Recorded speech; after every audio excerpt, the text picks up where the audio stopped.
ये क्या है? मैंने अपनी सौतेली बहन थमारा को खत लिखा है वालिदा सुल्तान। लेकिन महल से खत बाहर भेजना मना है।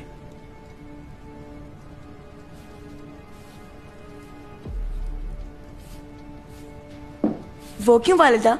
इसलिए क्योंकि खदशा है कि ये खत के जरिए मुखबरी ना करे यहाँ की। मैं ये खत पढ़ सकती हूँ? तुम्हें कोई मसला तो नहीं बेटी? जी बिल्कुल, आप पढ़ सकती हैं मलिका।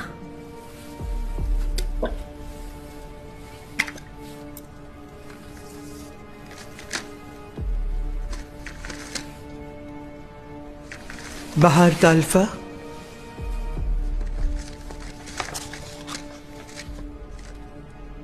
बाबा, हम अपने हदफ तक पहुंच गए। खुशकिस्मती से मैंने सुल्तान के बेटे को बचाकर उनका भरोसा जीत लिया है।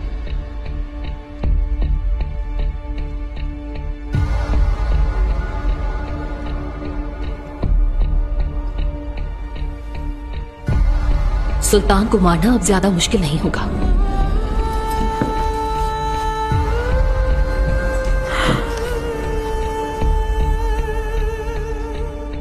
महल में मुहाफिजों की तादाद के बारे में तुम्हें हरम में खुशामदीद कहा मैंने, बेटी कहा तुम्हें। जासूसी कर रही हो?